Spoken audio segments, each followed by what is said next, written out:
following program is a presentation of the Options Insider Radio Network. For more programs, visit www.theoptionsinsider.com or search for Options Insider Radio in iTunes.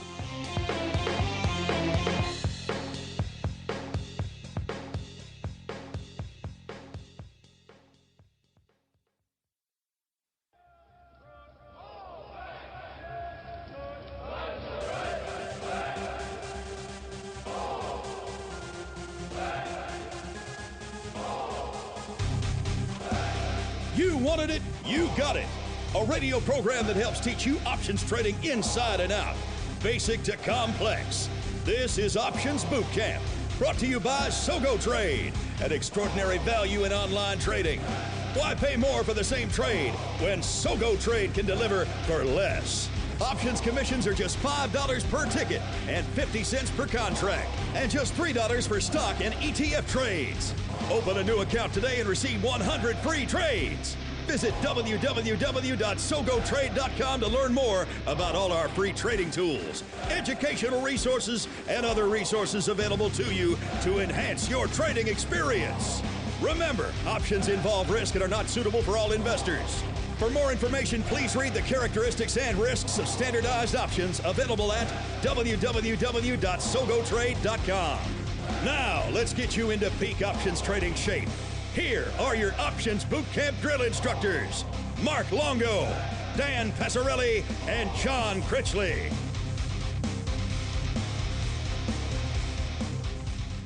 All right, everybody, welcome back to Options Bootcamp. I just love that intro music. It really gets me in the mood to do some options training. My name is Mark Longo from the OptionsInsider.com, as well as from the ever-expanding, ever-exciting Options Insider Radio Network. And if you haven't checked them out yet, I encourage you to check out our two latest additions to the old network. Of course, we have one featuring none other than good old Mr. Dan Passarelli. You may know him from this program as well, running down the hottest topics and headlines from the world of options. It is known quite literally as the Options News Rundown. You can find it out there every day, a nice 5 to 10 minute take on the top stories from the options market. You can find it on our website or, of course, on iTunes, searching for Options News Rundown. I'm getting ahead of myself. And, of course, if you haven't checked out the most recent edition, I encourage you to do so. It is called The Wide World of Options, and as the name implies, it stars our friends over at the Options Industry Council, and they're giving you a very broad, vast, and deep look at everything that goes on under the hood in the old options market. Some interviews, some analysis, some education, some book and training reviews, some nostalgia and looks back, all kinds of fun stuff thrown into the mix there. So if you haven't had a chance to check that one out either, I encourage you to do so. The Options Insider Radio Network, always evolving, always adding new programming. So stay tuned and listen to all the great programs we have in store for you. And speaking of great programs in store for you, we have a great one today. Of course, I am joined by my usual companions here, my fellow bootcamp drill instructors, to run down some great options training topics. Starting off with the man I just referred to. You know him and love him as your Options News Rundown host, and you occasionally tolerate him as an Options Bootcamp drill instructor.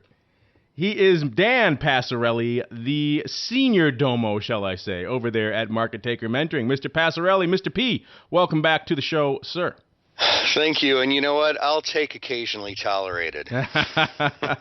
We should all aspire to such a lofty goal, sir. And also joining us last but certainly not least, fresh off the front lines of the margin battle, he is the true major domo over there at Sogo Trade. He is Mr. John Critchley. John, welcome back to the show, sir. Thanks for having me back once again. Happy 4th, everybody, and ready to go for another great podcast. Yes, we are recording this a little bit before the 4th of July holiday here in the States. You listeners will probably get it a little bit afterwards, so allow us to give you a pre- and post 4th of July greeting here on the old program. Hey, Mark, what do they call 4th of July in Europe? They call it that Crazy America Day. Or in France, they get close to it with Bastille a day, I guess, a day or two after. But other than that, yeah, not too much. Our listeners overseas are like, why do these guys take all these days off? You know, they get all these great holidays over there. They light off fireworks and stuff. Actually, no, we get so few over here. We have to take them when we can get them, listeners. So we're going to take that nice 4th of July holiday and enjoy it. But before we do so, it's time to roll right on into our basic training segment. All right, Boot, it's time to get in line. What you're going to do is learn. You're going to learn how options work. Do you hear me? Yes, sir. You're going to learn options trading inside and out, basic to complex. There will be no failures. Do you hear me? Yes, sir. Call in. Prepare to learn. Yes, sir.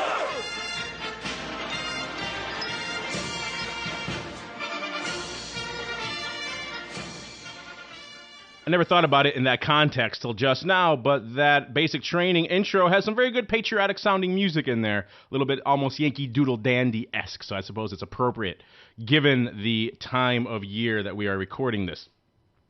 But we have an interesting topic in store for you today, listeners, an important one because a lot of you have written in with different questions tackling different aspects of this topic, so much so that we decided it was worthy of its own segment here on the show. It's, of course, using options, trading options in retirement accounts. And this is an important topic for a lot of you because for many of you, that's where the bulk of your tradable assets are. But unfortunately, they're locked away in not maybe a trading account like we would normally think of it, but in some sort of retirement account. Maybe it was provided by an employer, or you set it up for yourself, or whatever the case may be. But it's an interesting topic and one that I know a lot of you are curious about because you're hearing all these great strategies and ideas and income generation topics that we're discussing here on the show, and you keep saying to yourself, well, I can do that in my brokerage account, but I only have maybe $10,000 in there. I have $100,000 or maybe more in my retirement account. I wish I could do these strategies in that account, so that's what we're going to tackle today. So I think the first question we receive on this, in many ways, shapes, and forms, is a very basic one, which is, quite frankly, can I use these strategies? Can I trade options? All the things you guys discuss every week or two here on the Options Bootcamp program. Can I take these strategies and apply them to my IRA account, to my retirement account? And the answer, unfortunately, is yes and no. Yes to the general question of, can I trade options in a retirement account? The answer is yes. But unfortunately, can you take all these cool strategies we're telling you about here on the program and instantly apply them to your retirement account? The answer is unfortunately no. There are some restrictions in place there on what you can actually do. So I think because he's been so knee-deep in this recently, this is a good time to toss it over to our friend, Mr. Critchley, because he is, I'm sure, bombarded with this question on a daily basis and can walk you guys through the finer points of really what you can and what you can't do with options in a retirement account. Mr. Critchley, what say you on this topic, sir? Yeah, we get asked this question a lot, and basically what we have to tell our customers, and Mark alluded to it, is that unfortunately for these retirement accounts, only cash strategies are available. You cannot have any strategies that require you to borrow money, use collateral, any margin type of trade. So therefore, you can do covered calls, you can buy calls, you can buy puts, and certain brokers allow you to do spreads. Because remember, with spreads, if you're doing a debit spread, you have to pay for that. If you're doing a credit spread, you have to have enough money in your account to cover the full amount that you may lose if the spread goes against you. So unfortunately, for retirement accounts, you can only do certain types of trades. There are no naked call selling at all. If you want to sell some puts, they have to be cash secure. In other words, if you want to sell the 400 puts in Apple, you have to have the full amount if Apple went to zero. So there's a lot of restrictions, and a lot of people, and maybe Dan can further this, think this rule is very antiquated. It's similar to the rule, the $25,000 day trading rule that they have in effect. This rule was probably put in place to protect the investors and with the view that options are risky and we don't want customers selling puts and calls and these crazy, this is retirement money. But I think the rule is very outdated, and hopefully at some point maybe these restrictions may be lifted. Now, Dan, you must encounter this on a very regular basis. All of your clients, a lot of your mentees probably come to you with substantial assets locked away there in retirement type accounts. So what do you walk those clients through when they first come to you and ask you these questions about what they can do in a retirement account? What is your typical spiel to them, as you will? And then what are some of the strategies you like to really utilize with those clients? Certainly. There's basically two main categories of reasons why people with retirement accounts come to me to want to learn how to use options to optimize that account. One is protection. I've had plenty of people come to me who have, reasonably large accounts. I mean, it's all relative, but somebody with a $10 million account with concentrated wealth in one particular stock or another, they need to know how to protect it. They've got their entire livelihood wrapped up in all their eggs in one basket, And so, of course, we talk about things like puts and collars and more complex derivations of those two.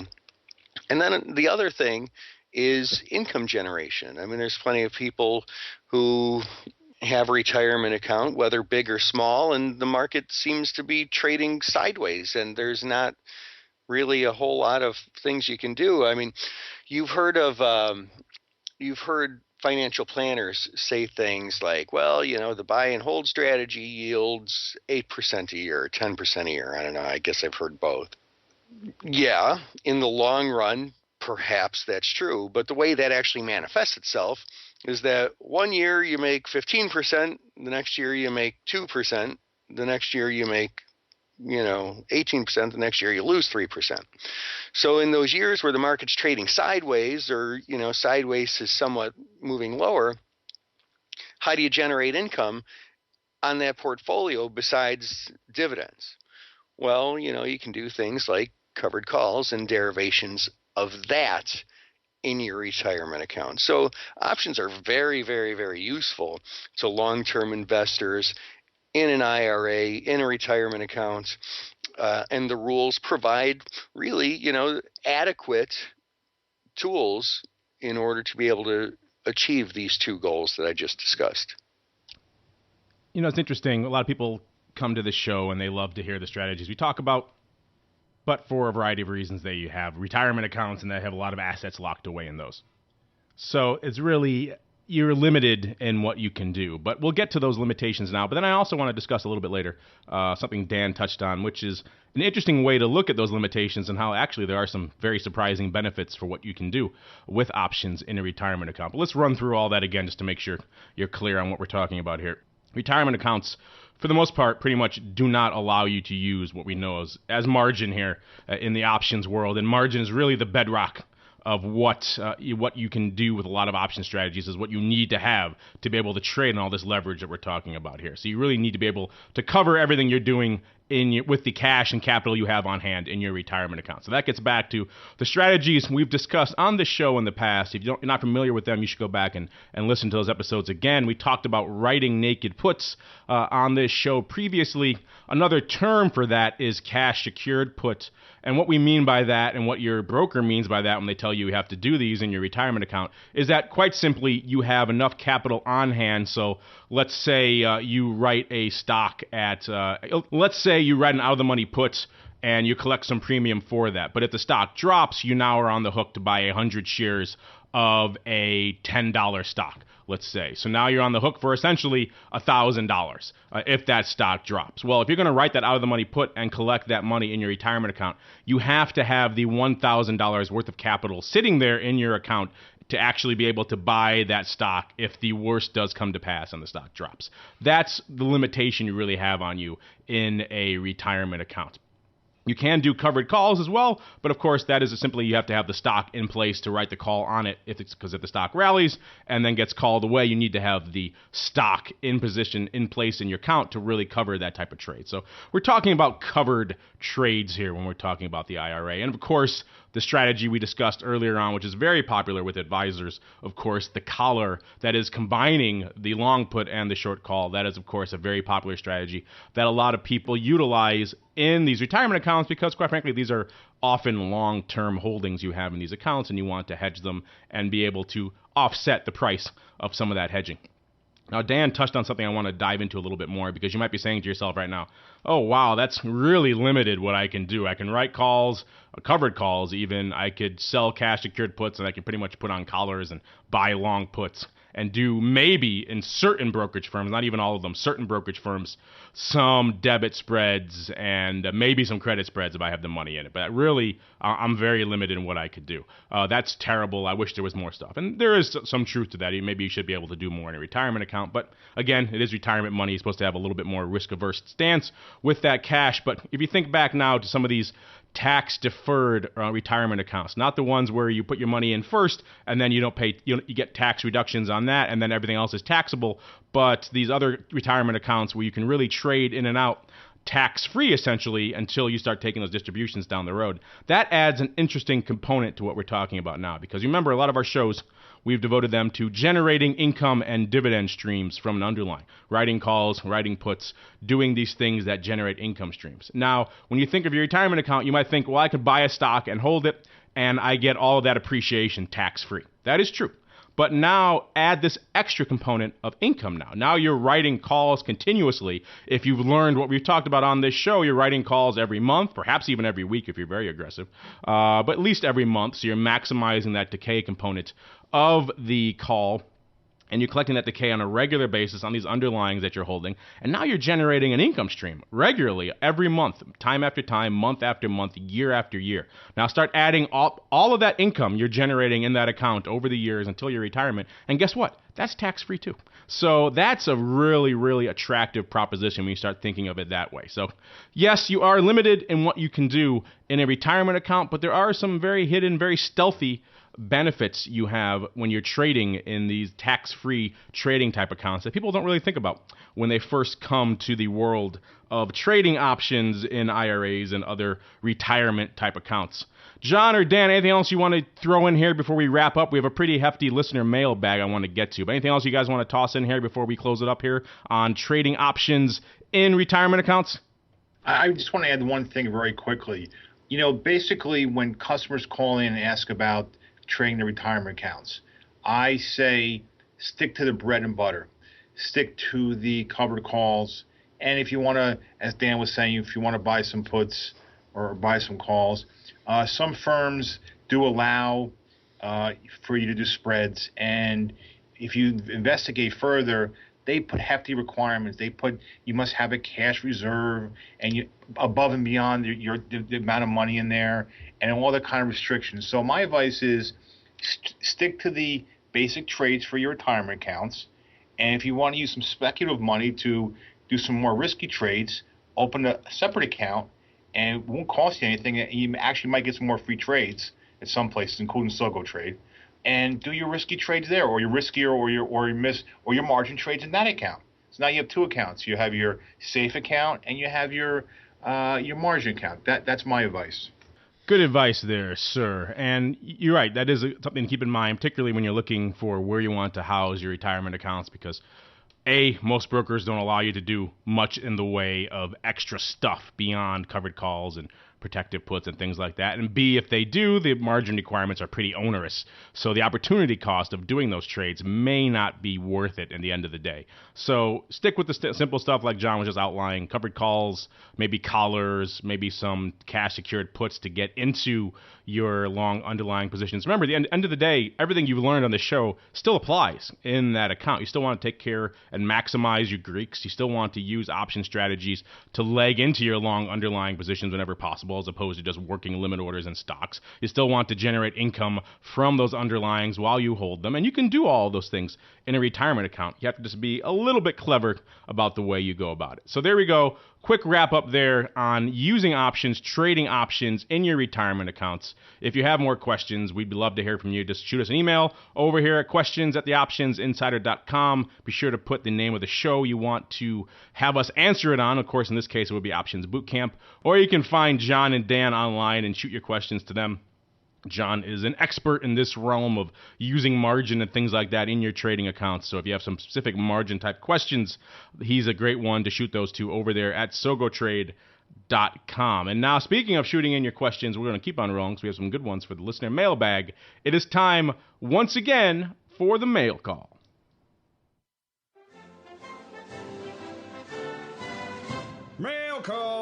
Time to look at questions submitted by our listeners.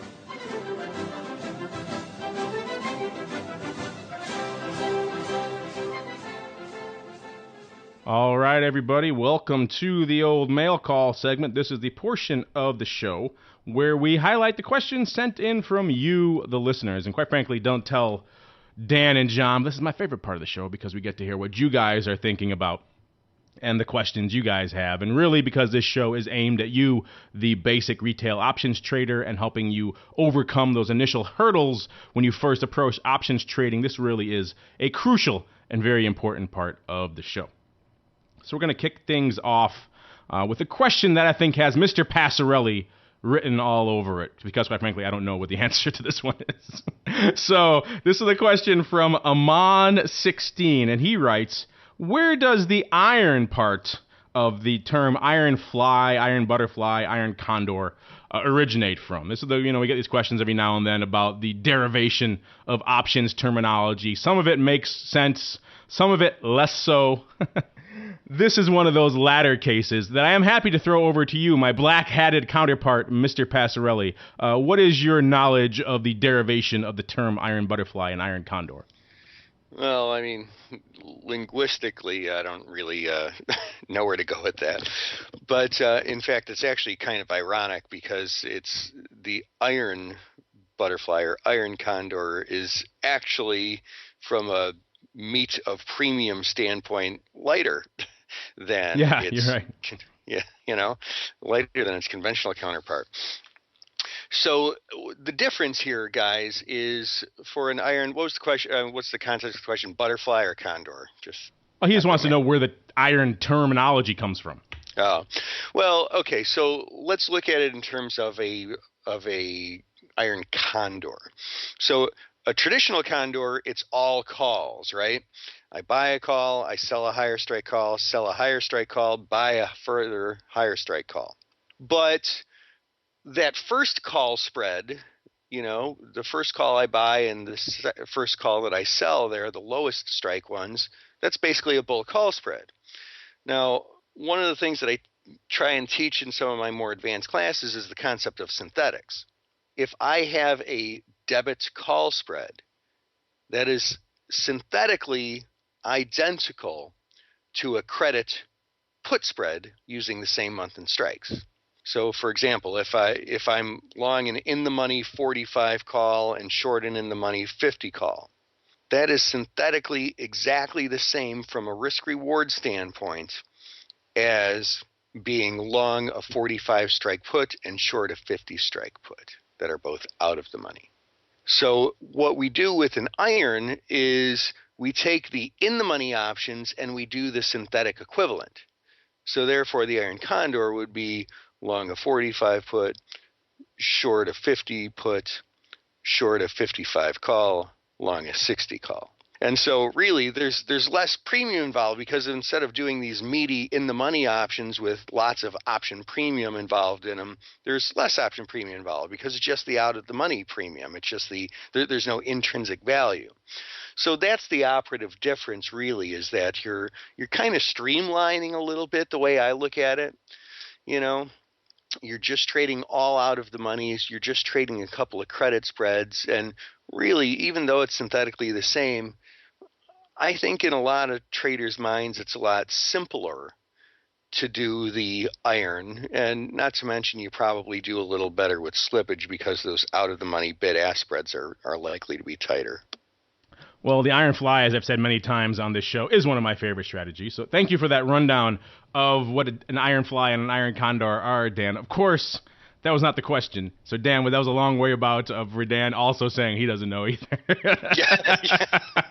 I think the moral of the story, listeners, is for a lot of these options terminologies, the origins are lost in the ether of time, and if they ever made sense to begin with, quite frankly. Well, some of them actually, you know what? While we were talking here, Mark, I just Wikipedia'd it. The Iron Butterfly is named after the band who wrote the song In-A-Gadda-Da-Vida. How did I know you were going to go that way? But, it was 1973 when options started, mid-70s, and they got popular. There might be some truth to that. I don't know. But as the man who is, what are you, the bassist for the band, the Bishop as well? I had a feeling you might go that route. So that makes as much sense as any. John, you want to weigh in here on this somewhat silly but interesting question before we jump on to the next one?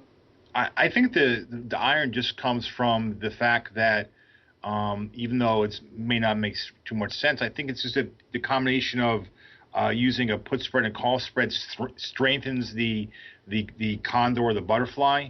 So I think that may be one of the reasons. In other words, you're using a put spread and a call spread, and that somehow makes the overall strategy stronger. Or you're using iron to fortify it. I mean, that's just one thought, but it doesn't really make too much sense. But maybe that's what it is. Hey, that answer makes about as much sense as anything else. So there you go, Mr. Amon16. Two different choices for you. It's either named after the band or it strengthens the core of the trade itself, and hence the term iron. That's one I've always scratched my head about as well, so you're not alone in that one. But I learned a long time ago not to really put too much stock into options terminology because a lot of it has roots in very vague and, shall we say, perhaps nonsensical places. Next up, we have a question from Mr. Tim Phillips from good old Boston, Mass. And he writes, what is your preferred way to express a near-term bullish outlook on a stock? Right in at the money or perhaps near at the money put, or to use a stock replacement strategy, which he puts in parentheses as the deep in the money call. Interesting question, and one that I actually have wanted to get to for a while. We get this variations on this question quite a bit on the show. So it's a great time, I think, to get into that topic a little bit as well. Because the stock replacement strategy is an important one, and it's one that I think is very useful for a lot of our listeners out there. So if you don't mind, Mr. Tim Phillips, we're going to take a quick detour into the education land. Put our instructor hats back on. If you took them off, Dan and John, put them back on, because we're going to get a quick lesson here on stock replacements. Now, what he's talking about here, listeners, if you're not familiar, is, a lot of you out there like to go and buy, let's say, I don't know, $100 stock. Of course, you buy 100 shares of that. Now that's $10,000. You have to outlay out of your account $5,000 if you do it on margin, 50% margin. Either way, it's a substantial outlay from your account. And as these underlyings get more expensive, Apple, Google, Amazon, Netflix, etc., they get into the multiple hundreds of dollars. You're talking about substantial outlays in order to express a bullish position, in order to buy stock in these different names. Now, what if there were some ways you could express a similar bullish outlook with a fraction of the actual capital outlay involved? And no, I'm not talking about buying a out-of-the-money call or whatever strategies you guys are thinking of. We're actually taking that approach and taking it a little bit deeper, a little bit darker, a little bit into perhaps the iron part of where the trading action is, if you believe that last definition we threw out there. We're talking about a stock replacement strategy. And what this is actually a very simple strategy. Let's say that $100 stock, you have to outlay $10,000 or perhaps $5,000 to buy 100 shares of it at $100. Now you look at it and you say, well, wait a minute. If I buy, let's say, a 3 or 6 month out, let's say 70 call. So you're talking 30 handles in the money. That's pretty much a 100 delta at that point. Let's say a 99, 98 delta. Nothing's ever 100 until it expires, of course, but it's effectively a 100 delta call because it's probably going to expire in the money. Now you've bought that option. Let's say that option is trading for, let's say, it's got $30 worth of value, so you add on some time decay. Let's say it's trading $35. So now you can buy a one lot of those, and that's going to be, remember, we have a multiplier in our equity options. For every one contract you buy, it's for 100 shares, so you multiply that amount by 100. So say you pay $35 for that contract, it's now going to cost you times 100, $3,500. So now you bought one contract on 100 shares of the underlying. This is essentially a 100 delta option, so it's going to move 1-to-1 with the underlying. What you've created is essentially, remember, stock has a 100 delta or a 1 delta. This option has essentially a 100 delta or a 1 delta. Now you've created a functionally equivalent position for a dramatically reduced outlay. In case of the margin, it's substantially less, $3,500 versus $5,000. Or in the case of buying stock outright, it's essentially a third. It's $3,500 versus $10,000. And because you have a lot of meat in this option, is $30 worth of intrinsic value there, you're not that susceptible to time decay. Remember, the only part that's going to decay is the extrinsic value,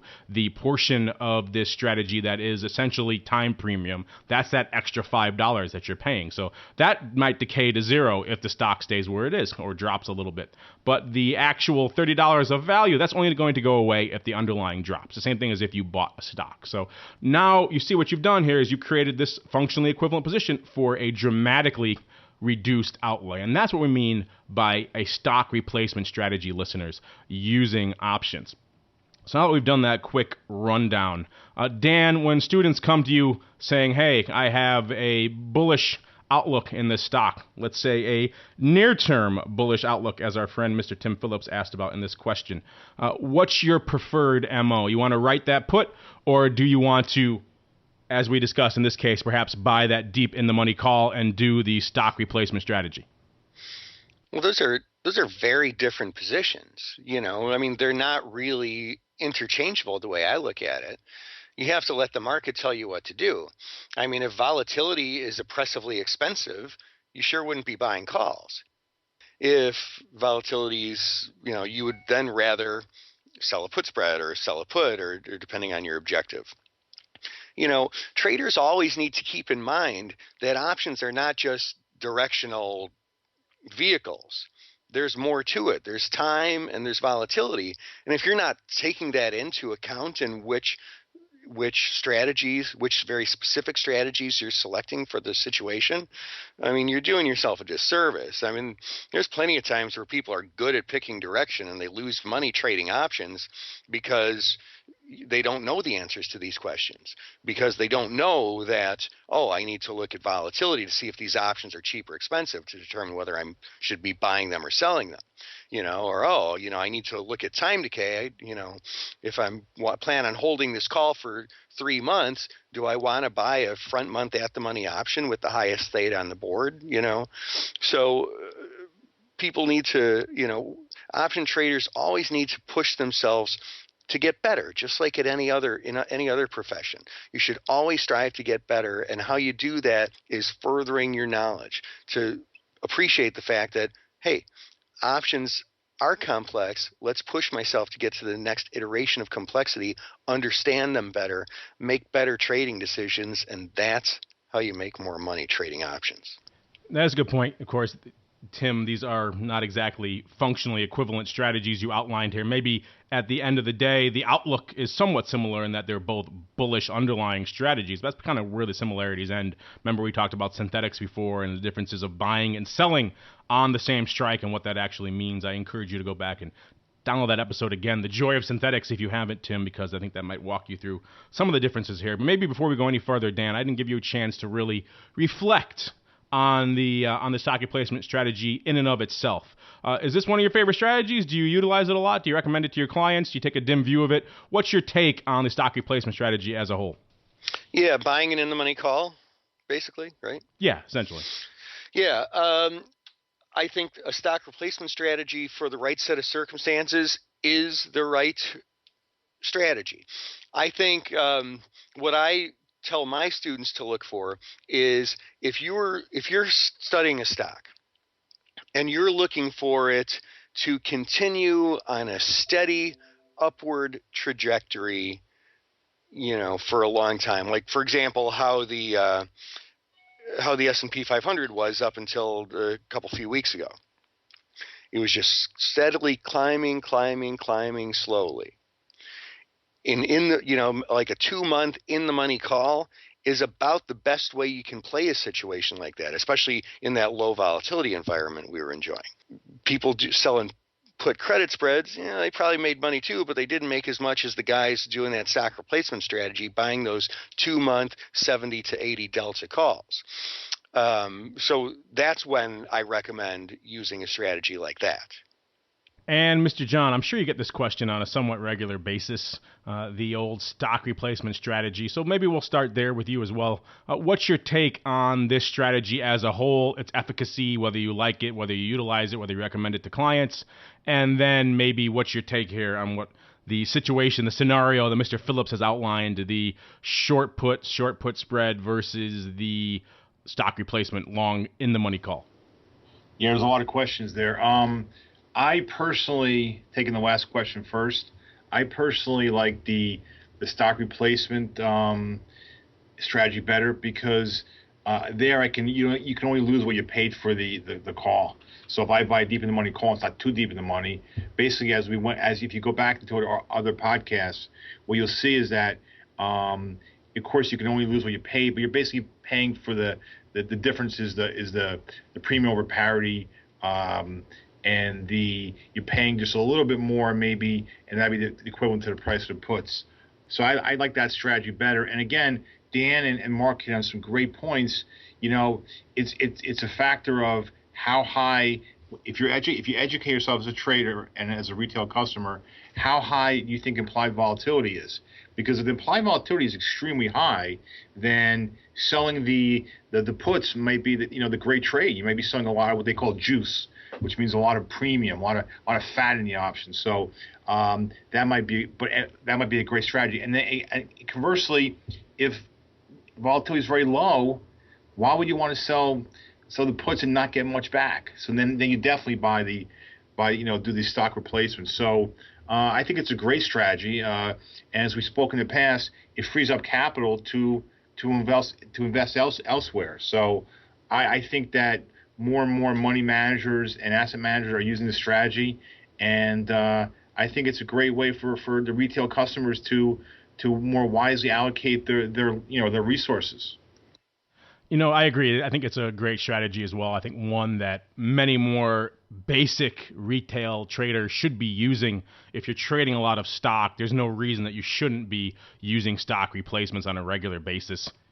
It gets back to what we were saying before and have said many times on this show, the efficient use of capital and how important that is. If you can replicate these same strategies for a fraction of the outlay, then you really should be doing it. And remember back a month or so ago when that very damning article came out in the New York Times about options and retail traders, this is one of the strategies that I outlined to that reporter to say, hey, this is a demonstrably beneficial strategy for the vast majority of retail stock traders. They should be doing this. And this kind of countermands a lot of what you were saying in your article about how options are so destructive and devastating to a lot of retail traders. So a great strategy, a great question, Mr. Tim Phillips.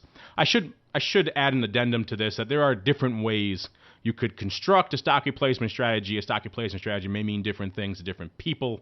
For example, and you can construct them in a much, let's say, more effective or less effective ways. For example, in that name I outlined a 3, maybe 6 month call. You want to be careful when you're doing these types of strategies too, that you don't really overpay and buy a call that is too far out, because then you're paying a lot of time premium for a call that essentially, something that's effectively functionally equivalent to what you could be doing for a lot less money. Then you're getting back into the realm of you're almost buying the stock again. Let's say instead of buying that 3 month call for $35, now you go out and buy that same 70 call, but it's a year, maybe 2 years out. And now instead of paying $30 plus $5 in time premium, you're paying $30 plus maybe another $30 in time premium, and essentially doubling your cost. Now you're paying a substantial outlay for this very deep in the money call, which is still effectively functionally equivalent to the stock, in which case there's diminishing returns the farther out you go. So you want to keep that in mind and not overpay, but find that sweet spot where you're not paying front month and paying all that time decay, but you're not paying a year or two out and paying a lot of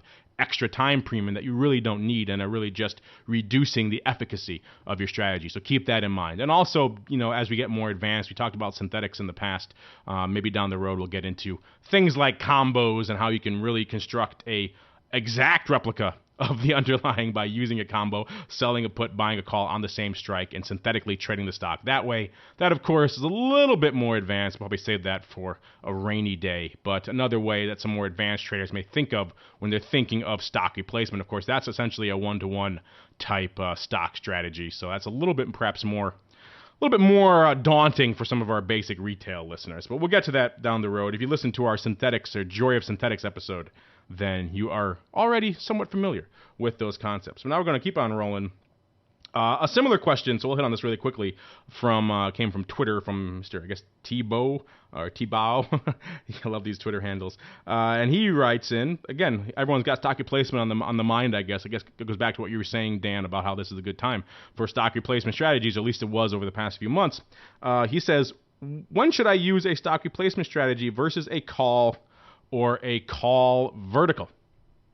Mr. Black Hat himself, Mr. Passarelli, I've been talking for a while. I need a little bit of a rest, so I think this is a perfect question for you. When you have a client come to you and approach you and say, hey, I like this stock, what's your criteria for, let's say, the stock replacement versus just the straight-up call and maybe a call vertical?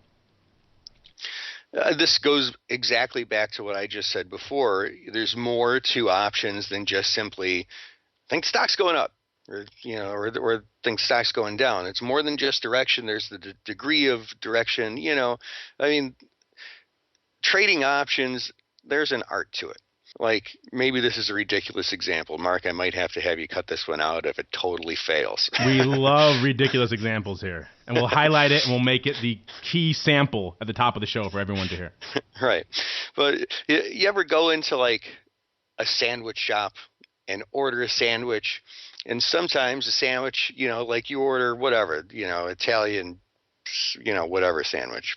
And it tastes great, but you go to a different place and it just doesn't taste as good. And you're like, well, there's the same thing on it. What's the difference? And it's like, well, this one has a better bun or something like that. I'm kind of a foodie. This is where I'm going with this. And I haven't eaten lunch yet and I'm starving. The details is what really makes something good. And when it comes to option trading, it's the same thing. I mean, the difference between buying an in-the-money call and buying a debit call spread is very different. I mean, they're both bullish strategies. Yeah, they're both sandwiches. But how are they different? Buying an in-the-money call, that stock replacement strategy, enables you to enjoy continued profits as high as the stock rises, unlimited profit potential. Buying the bull call spread has limited profit potential, but you put up so much less cash because you're taking in some premium to pay for the premium that you're actually spending, that depending on how far the stock moves, you're going to make more money with one than the other. If you're looking for a big long-term continued move higher, you're way better off with that in the money 70 to 80 delta call. If you're looking for a limited time frame move, maybe a month or so, and a limited directional move just up to a point, maybe there's a resistance level you think the stock won't get above, then you're way better using a debit call spread that has limited profit potential because you're not worried about profit potential over that resistance level. So, man, good option traders are good at fine-tuning. You don't have to learn just one strategy because that's not going to work. Every strategy works until it doesn't work. You need to understand how options work so that you can appropriately craft the right strategy for the right situation. And once you do, you'll find that you lose less on your losers, you make more on your winners, and by the time the end of the year rolls around, you're way more profitable than you were when you were just trying to hack out trading with one or two strategies. Well said, sir. And do me a favor, order me an extra Italian whatever, because I'm kind of hungry as well, and we could share them after the show is over here. I love me a good Italian whatever sandwich. Just delicious. Good question, Mr. Tebow, and Dan gets to the heart of that. You really need to be a little bit more nuanced when you're looking at your option strategies, because the one strategy fits all scenario really doesn't work in the options realm. And it drives me crazy whenever I see these newsletters that, let's say, are Iron Condor specific, because everyone and their mother just loves Iron Condors these days, and that strategy, like Dan says, it works until it doesn't. And often what happens when you rely upon those single strategies too is that you start forcing them when they really shouldn't. They shouldn't be used. So yeah, great question. Stock replacement, calls, call verticals, all have their uses, all have their scenarios, and it's really a much more nuanced discussion than perhaps you have time for in the mailbag. But great answer, Mr. Dan. And now we're going to keep on rolling into our final question here. This one seems like it was tailor-made for you, John, because this is right up your alley. This deals with all the stuff you've been dealing with over there at Sogo for the past few weeks or months, if not years, gets into the margin realm. So I know you put your margin hat on for this one, John, because I know you're going to like this one. This is a question from Mr. Anaz9, and he says, if I buy 1 at the money call and sell 2 out of the money calls in a ratio spread, how is the margin calculated on the naked portion?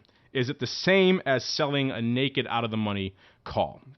It's a great question. We hear it a lot here on the show. I'm sure you get this a lot over there at Sogo, John. Hey, how do you calculate the margin on this trade? It's a very straightforward one. Why don't you walk our friend Mr. Anaz9 through how that margin is calculated? Yeah, this actually is a great question. We get it, believe it or not, quite often. The margin calculation for the ratio spread is broken down into 2 components. One is it's broken down to a vertical call spread into naked call. So first, we margin. You must pay for the call spread to debit, whatever the debit might be, and then you must have enough equity to cover the naked short requirement. So it's going to be a little bit. It's going to be a little bit higher than if you just sold the naked out of the money call. You're going to have to pay for the call spread, whatever the debit is, and also have enough money to be short the one naked call or put spread if you're doing ratio put spread. So it's a great question, and it's going to be a little bit higher, just so the customers know.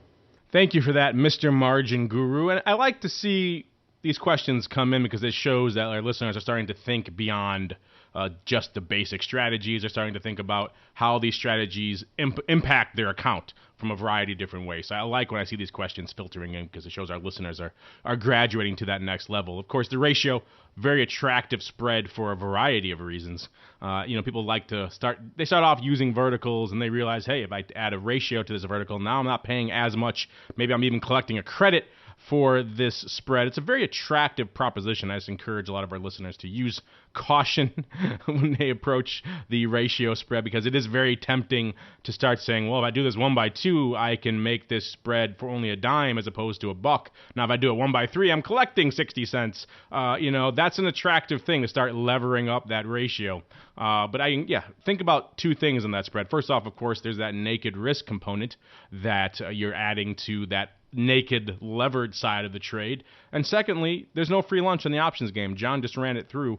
You're paying margin for this trade, and you're paying additional margin for that excess naked short leg that you're adding on there. And the more you add on, the more margin you're tying up. And because you have that other component, it's going to be a little bit more than just writing the calls naked by themselves. So there is no free lunch in the options game. You're not just collecting all this money for free. You're tying up a lot of capital in margin requirements to do these types of trades. So I encourage you listeners, these are great strategies that can be very effective when used in the right scenarios, but just remember, don't get into trouble over-levering. I can't tell you how many people I've seen come through the site or listen to our shows who have gone down this road and gotten into some pretty bad trouble by saying, hey, 1x2 is good, 1x6 is even better. So keep that in mind with the old ratio. It's attractive, it's beneficial, it's a great way to trade if you know what you're doing and you implement it properly. All right, great question there, Mr. Anaz9. Great question to everyone who wrote in today. T-Bo, Mr. Tim Phillips, and of course, Amon16. If you'd like to join them, as I said earlier, and let your voices be heard on our mail call segment, then find us on theoptionsinsider.com. You can leave a comment there, and if it's relevant to this show, we'll bring it on. You can, of course, shoot us an email directly, questions@theoptionsinsider.com. Find us on Twitter. We're just @options on Twitter. Find us on Facebook. A lot of great ways to get in touch with us here on the show, and let your voices be heard in the mail call segment, because I know there's a lot of you out there. A lot of you have great questions. We'd love to feature you here on this segment. But unfortunately, that's all the time we have for this episode of Options Bootcamp. 2 really great in-depth topics I think we hit on today. Of course, the concept of can you use options in your IRA account? And secondly, that stock replacement strategy, both of which I've wanted to get to for a while. Glad we had some great questions on the latter there that allowed us to bring it up here in this show, because they're both very relevant. If you're a basic retail options trader, you should be using both of these types of strategies. You should be trading options in your retirement account, and you probably should be using, if not at least familiar with, the stock replacement strategy and the value it can bring to your portfolio. But before we go here on the show, as always, I like to dive in and see what my cohorts here, my fellow drill instructors, are cooking, what they're up to that may interest you, the listener. And John, I know you've been knee-deep in a little margin project over there at Sogo Trade. You've been teasing it for a while. It's finally ready to get out the door. Why don't you give us our last little tease, a last little update on what you guys have cooking over there at Sogo when it comes to margin? Yeah, we're just on the last stages, and we were going to release it actually last week, and then we just went through a few more beta tests, and the July 4th holiday is coming up, so we're probably going to release it maybe tomorrow, maybe Friday, kind of during a slow period, and maybe do a soft launch. But we're excited about it, and we tested it pretty thoroughly, and it looks like it's working pretty well. So once that gets out there, our customers can enjoy the benefits of some increased margin or better margin. Because you made a great point, Mark, earlier. That's a big issue with customers understanding margin. So this should definitely help the customers out a lot. Yeah, it's really the underreported, undereducated topic in the options world. Everyone talks about, options education from let's say, a break-even analysis perspective, an expiration graph perspective, and everyone will come out and draw the expiration graph of the covered call and the long put and things like that. But no one gets into some of these hidden details that are so fundamentally important, like margin, and how if you do it incorrectly, it could really negatively impact your trading. So I love to talk about it here on the show because it is underreported, underanalyzed from an educational perspective, and because it is so important, and because you guys at Sogo really are doing such a great job of staying ahead of this stuff and offering some additional tools that are pretty cool when it comes to analyzing the margin, making sure your clients and customers use the proper amount of margin when they're doing these trades so they get more bang for their trading buck over there at Sogo. That's the kind of thing I like to hear from a brokerage firm. They're helping their clients utilize their capital more effectively and more efficiently, and that's really what you guys should be doing. So I'm really excited about that. If you want to learn more, of course, surf on over to sogotrade.com. You can check it out for yourself. As John mentioned, it should be launching sometime around this July 4th weekend. Of course, by the time you hear this show, that should be well behind us, so you should really be up and running by that point, so you can dive on over to sogotrade.com. Kick the tires, light the fires, check it out for yourself, and see how it impacts your trading. And speaking of impacting your trading, we're going to flip on over to Mr. Italian Whatever himself, Mr. Dan Passarelli from Market Taker Mentoring. My little birdies, I have a network of birdies over here, Dan. I'm not sure if you know that. I usually use them on the Option Block program, and once in a while I'll bring them over to here. And they've been whispering in my ear for a while. They kind of are my spies throughout the industry. They tell me what's going on. And they've been whispering in my ear for a while something about you and some futures options thing you have going on. They keep saying, Passarelli, futures options. So tell our listeners what's going on with you and the futures options side of the fence. Brock, futures options. That's a little scary how well you just did that. Yeah, we have got a brand new class, and this is one of the classes that I'm the most excited about that we've had in a long time.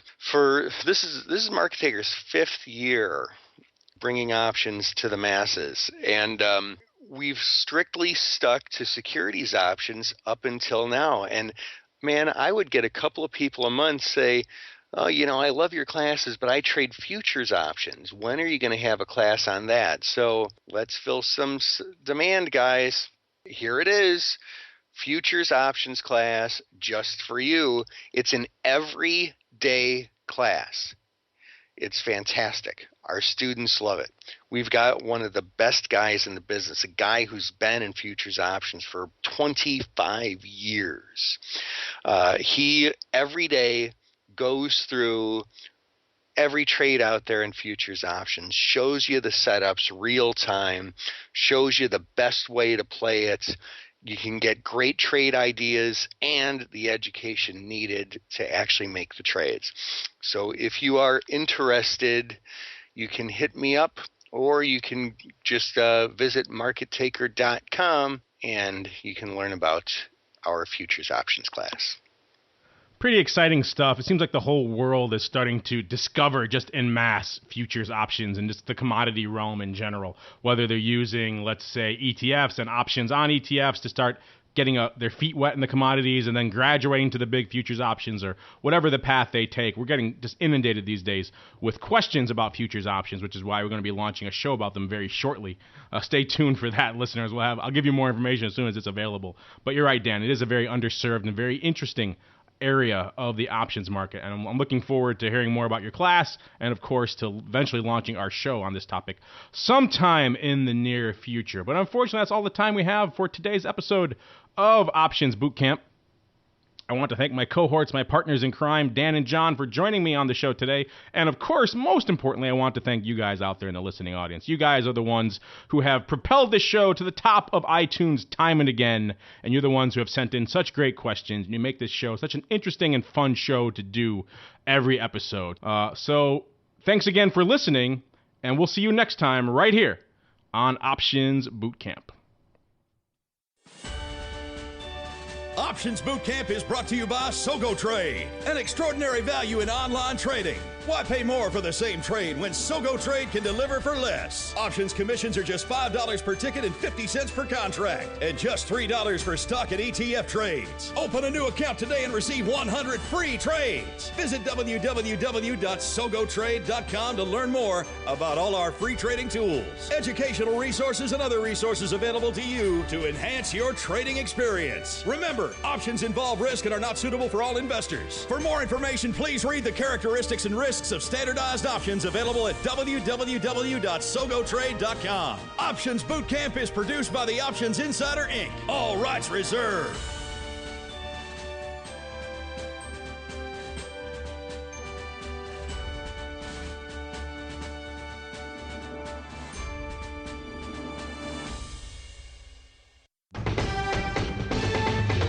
The preceding program was a presentation of the Options Insider Radio Network. For more programs, visit www.theoptionsinsider.com/radio or search for Options Insider Radio in iTunes.